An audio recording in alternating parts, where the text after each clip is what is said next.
This morning's Coffee With is with Mark Geist. And the satellite interview is furnished by Paramount Pictures. Oz, good morning and welcome to WJZ. How are you today? I'm doing good. This is... How's everybody in Baltimore? Everybody in Baltimore Just is doing fine. great. The weather's turned around. Summer in the mid-Atlantic.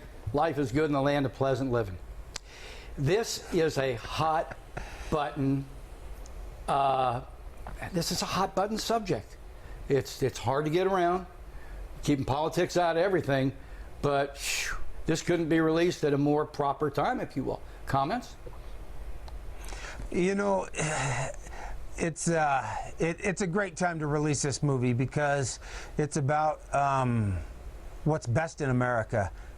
This movie's truly about what, you know, the politics have taken this thing, the politicians have made it into a political football and thrown it back and forth. But what this truly is about Americans helping Americans and overcoming adversity and, you know, forgetting about the differences that we have and focusing on our similarities and doing great things. I mean, there's sacrifice that comes with that. And that night we sacrificed 4 Americans and unfortunately that happened. And, you know, being truthful with ourselves, we have to look back and see what we did right, what we did wrong, so we don't have to have this thing happen again. But it's not about the politics, it's about doing what's right and being great. How accurately does the movie portray what you experienced in Benghazi, and also the actor who played you, Max Martini? You know, how close did you get with him, or did you? Yeah, you know, Max, I mean, he's my doppelganger, and I don't think they could have picked anybody that looked more like me.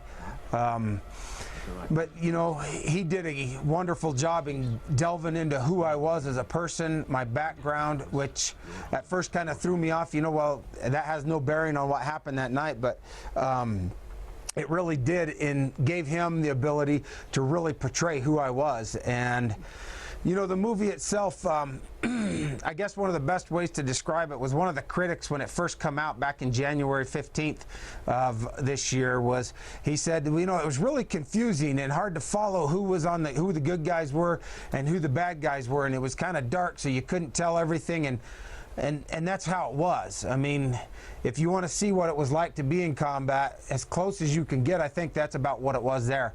And, you know, it made me feel like I was back there, so I guess in that sense, it got it right. Wow. Yeah, wow. It's just, it's so intense. I love your take on it, though. Americans helping Americans. Yeah, you know, your take has completely turned me around on this.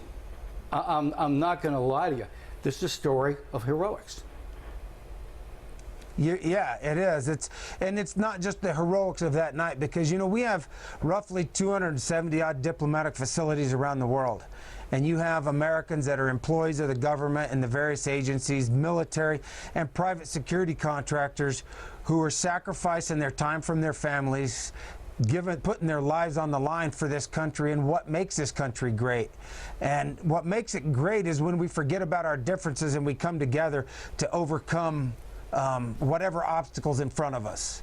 Wow. And that's what's really important is we have to face that and remember that, I think. And I hope I hope people take that from this movie.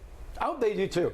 13 Hours, The Secret Soldiers of Benghazi, now on digital high-def Blu-ray. Hey, Oz, listen, thanks for your time. Thanks for being with us. Thanks for being honest and forthright. And thanks for the fresh take. I really appreciate that. Hey, thank you very much. And thanks everyone out there in Baltimore. Give us some support. You got it, pal. We'll see you. Thanks so much. Thank Oz. you. Thank you. Great.